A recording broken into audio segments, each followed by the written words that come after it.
दोस्तों stock market रोज गिर रहा है। ऐसे में ये सवाल जरूर उत्पन्न होता है कि जो हमारे शेयर्स है उनको हम सेल कर दें, होल्ड करें या फिर एवरेज करें। अगर एवरेज करना है तो किस प्राइस पर एवरेज करना सही रहेगा, यहां से मार्केट का आउटलुक क्या है, आने वाले 6 महीने और साल भर का अगर अपन मार्केट पर्सपेक्टिव देखें तो क्या बन रहा है, क्या मेरे को मेरे जितने भी स्टॉक्स है उनको अभी सेल कर देना चाहिए क्योंकि रिसेंटली मार्केट ने निफ्टी 200 डीएमए को तोड़ा है। तो यहां से मार्केट क्या और 10% गिर सकता है कि मैं यहां पे सेल करूं और वापस एवरेज कर लूं। ऐसे सभी सवालों के जवाब आपको इस वीडियो में जानने को मिलेंगे। प्लस उसके अलावा मेरी तरफ से एक सरप्राइज, जो मेरा एक थैंक्स है आप लोगों के लिए, वो मैं आपको इस वीडियो के लास्ट के अंदर शेयर कर दूंगा। दोस्तों मेरा नाम है उत्कर्ष जैन, आप सभी का स्वागत है मेरे चैनल मार्केट गाय पर। इस वीडियो में बेसिकली मैं आपको मेरा एवरेज कैसे करता हूं वो वाला पर्सपेक्टिव बताऊंगा, कौन से ऐसे स्टॉक्स है जिनमें आपको एवरेज करना चाहिए, प्लस निफ्टी का क्या आउटलुक बैठ रहा है, क्या निफ्टी 20,000 भी जा सकता है, क्योंकि चार्ट पैटर्न को देख के तो ऐसा लग रहा है कि यहां से 10-20% का क्रैश भी आ जाए तो कोई बहुत बड़ी बात नहीं होगी। दोस्तों डिस्कशन स्टार्ट करें इसके पहले मैं आपको बता दूं कि व्हाट्सएप और टेलीग्राम चैनल पर मैं लाइव अपडेट करता रहता हूं कि क्या कर रहा हूं, आईपीओ से रिलेटेड, स्टॉक से रिलेटेड। उसके अलावा लिस्टिंग डे स्ट्रेटजीज भी जो होती है, लिस्टिंग डे पे 940 से 945 के बीच में मैं अपडेट कर देता हूं क्या कर रहा हूं। तो आप डिस्क्रिप्शन में गए दिए लिंक से व्हाट्सएप और टेलीग्राम फ्री चैनल ज्वाइन करके रख लो। सबसे पहली चीज बात कर लेते हैं निफ्टी 50 जो सबसे प्राइम इंडेक्स है वो यहां से और कितना गिर सकता है। दोस्तों निफ्टी 50 अभी जो है करंटली 200 डीएमए को तोड़ चुका है, मतलब सक्सेसफुली पूरा अच्छे से तोड़ चुका है। 23,600 का 200 डीएमए था अपना और उससे तोड़ा है और काफी टाइम बाद तोड़ा है। मतलब 50 डीएमए तो चलो ठीक है आसपास आके टच करके ऊपर जाता रहता है, लेकिन 200 डीएमए तोड़ना कहीं ना कहीं अपने आप में एक सिग्निफिकेंस हो जाती है। क्यों तोड़ा है इसकी निटिग्रिटीज में मैं नहीं जाऊंगा, क्योंकि मैं ये सोच रहा हूं अगर आप ये वीडियो देख रहे हो तो ऑलरेडी आपने 4-5 वीडियो देख लिए होंगे, उसमें सबों ने रीजन बता ही दिए होंगे कुछ ना कुछ, डोनाल्ड ट्रंप ये वो, तो आप उनको छोड़ दो कि भाई क्या क्या रीजन था। देखो मार्केट तो वैसे भी कोई ना कोई रीजन ढूंढ ही लेता है। आने वाले टाइम में क्या पर्सपेक्टिव रह सकता है इस चीज को सोचो। सबसे पहली बात, क्या निफ्टी 20,000 जा सकता है, तो मैं कहूंगा नहीं। कोई ऐसा लॉजिक नजर नहीं आ रहा कि 20,000 निफ्टी यहां से चला जाए। तो अब आप पूछोगे कि भाई रिवर्सल कब आ सकता है। दोस्तों अगर मैं एक वर्ड में आंसर दूं तो इसका मेरे को जवाब नहीं पता कि रिवर्सल कब आ सकता है। मैं आपको यह जरूर बता सकता हूं कि नेक्स्ट सपोर्ट जो है वो है 23,200 और अगर वो भी तोड़ता है तो 22,400 22,300 जो है ये फाइनल सपोर्ट की तरह आपका काम करेगा। अगर इसके नीचे जाता है तो फिर तो बात ही खत्म हो जाती है। हालांकि इसके नीचे जाना नहीं चाहिए क्योंकि 22,000 के लेवल के आसपास जो है एक अच्छा बहुत ही तगड़ा सपोर्ट जो है वो बन रहा है।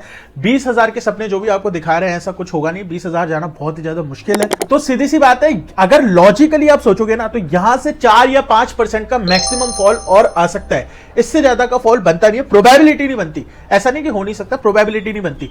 तो अब अपन को क्या करना चाहिए, क्योंकि आप मेरे को पता है मेरे पास बहुत मैसेजेस आ रहे हैं, भाई मैं इस स्टॉक में फंसा हुआ हूं, मेरा ये स्टॉक क्रैश हो गया, मेरा इस स्टॉक के अंदर एवरेज कर सकता हूं क्या।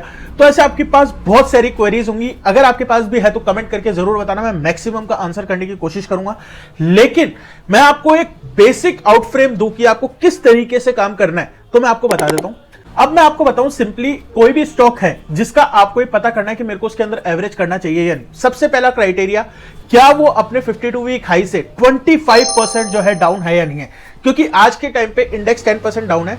मोस्टली जो स्टॉक्स है उनका बीटा जो है वो 2 तो रहता ही है, मतलब इंडेक्स से ट्वाइस उनका काम करता है। अगर वो बढ़ेंगे भी तो इंडेक्स से डबल रेट से और गिरेंगे तो भी इंडेक्स से डबल रेट से। तो इसलिए 20 से 25% अगर डाउन है तब तो अपन को फर्स्ट एवरेज की सोचनी है। अगर इतना डाउन नहीं है तो एवरेज का आप सोचो ही मत। मैं ये नहीं कह रहा कि आपका स्टॉक कितना डाउन है, मैं कह रहा हूं 52 वीक हाई से वो स्टॉक कितना डाउन है। अगर वो स्टॉक 25% से ऊपर डाउन है तब आप आगे के स्टॉक फॉलो करके देख सकते हो कि आपको एवरेज करना चाहिए या नहीं। सेकंड चीज आ जाती है, कोई भी स्टॉक 25% से नीचे डाउन है, लेकिन क्या उसकी quarterly profits all time high पर है या उसके क्वार्टरली प्रॉफिट्स जो है वो भी लो है, मतलब कंपैरेटिवली कम है या फिर कितना कम है, वो भी आपको देखना पड़ेगा। एग्जांपल के लिए मैं आपको बताता हूं, सपोज कोई भी स्टॉक ए है, उसके आप क्वार्टर्स में इधर गए, स्क्रीनर में आप देख सकते हो, इस तरीके से आप जा सकते हो।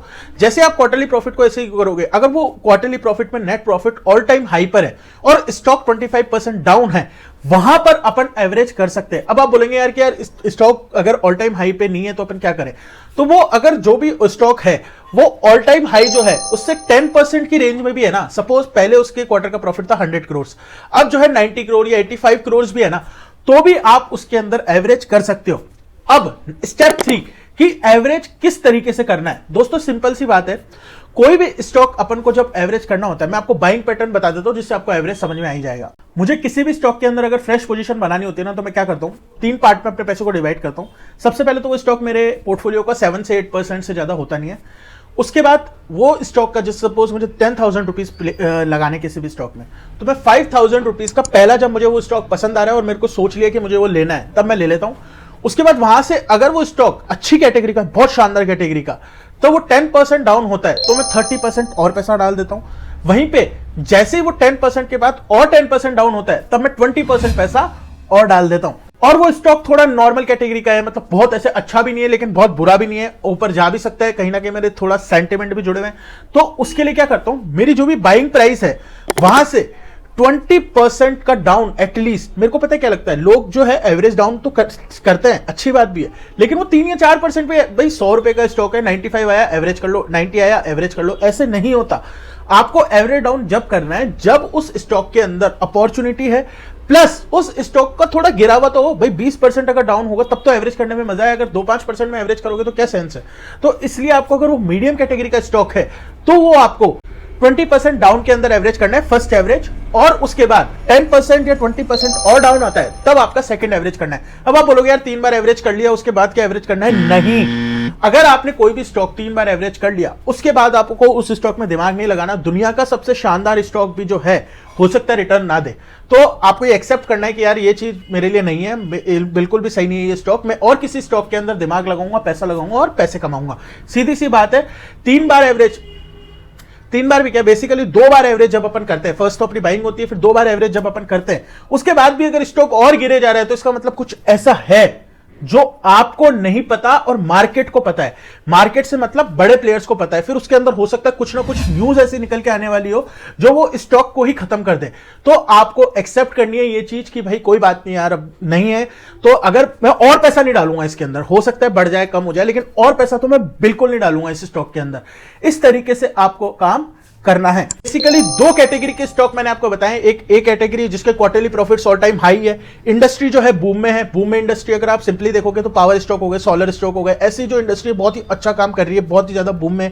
इन इंडस्ट्री के स्टॉक जो है आप 10 से 15% डाउन पे एवरेज कर सकते हो। लेकिन अगर कोई ऐसी इंडस्ट्री है जैसे बैंकिंग इंडस्ट्री हो गई, इंश्योरेंस इंडस्ट्री हो गई, जो अभी इतना अच्छा नहीं कर रही, तो वहां पर आप 20% फॉल के बाद एवरेज कर सकते हो। अब अगर आप मुझसे सवाल पूछोगे तो मेरा सीधा सिंपल सवाल यही होगा, अगर आपको लगता है कि कैटेगरी 1 के हैं, सोलर पावर अच्छी इंडस्ट्री से हैं, तो आप मुझे 1 लिख के बताओगे, और अगर बुरी कैटेगरी है जो आपको लगता है, मतलब बुरी नहीं कहेंगे उसको, लेकिन अगर थोड़ी लोअर कैटेगरी है तो उसको सेकंड कैटेगरी लिख के फिर आप मेरे से सवाल पूछोगे। अब ये मैं क्यों कर रहा हूं, ये मैं इसलिए कर रहा हूं क्योंकि कई लोग आते हैं, वीडियो देखते नहीं है, कमेंट करते हैं, क्योंकि मैं रिप्लाई कर देता हूं सबका, तो वो जवाब लेके चले जाते हैं।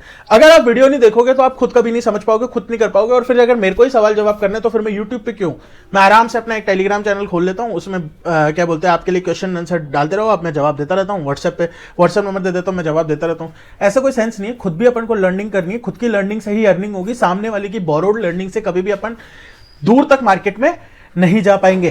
तो अपन ने इस वीडियो के अंदर अब तक ये डिस्कस कर लिया कि निफ्टी कितना गिर सकता है, मेरे को एवरेज किस तरीके से करना है। अब बात आ जाती है उस सरप्राइज की जो मैंने आपको कहा था। दोस्तों वैसे तो मैं 10,000 सब्सक्राइबर्स पे जो है एक अच्छा सरप्राइज तो प्लान कर ही रहा हूं, लेकिन अभी भी मेरा बहुत ही अच्छा जो है अभी रिसेंट के अंदर यूट्यूब चला है, और प्लस बहुत सारे लोगों ने ट्रस्ट भी किया है। तो उसके लिए मैंने क्या किया है, एज अ थिंग 5 स्टॉक की एक लिस्ट बनाई है, जिसको मैंने व्हाट्सएप और टेलीग्राम चैनल पे फ्री के अंदर शेयर कर दिया है। तो अगर आपको वो स्टॉक्स जानने तो व्हाट्सएप और टेलीग्राम पे जाओ, ज्वाइन करो। उस स्टॉक के अंदर 1 साल के लिए बहुत अच्छा पर्सपेक्टिव जो है अपना बन रहा है, तो आपके लिए वो as a surprise, as a thanks हो जाता है। क्या वो स्टॉक्स 100% ऊपर जाएंगे नहीं पता, लेकिन मैं भी उसके अंदर इन्वेस्ट कर रहा हूं, आप भी इन्वेस्ट करो, देखते हैं अगर अच्छा रहा तो ठीक है, नहीं तो आप अपनी तरफ से अगर आप जो कर रहे हो तो करते रहो जो आपको करना है। बट मैं एज अ थैंक जो मुझे मेरी रिसर्च के हिसाब से अच्छे स्टॉक्स लगे वो मैंने उधर शेयर कर दिए हैं। अगर आपको ये वीडियो पसंद आया तो क्या करना है, व्हाट्सएप और टेलीग्राम को चैनल को ज्वाइन कर दो, इस वीडियो को लाइक कर दो, चैनल को सब्सक्राइब कर दो, और आईपीओ में अलॉटमेंट नहीं आता तो इस वीडियो को चेकआउट कर लो।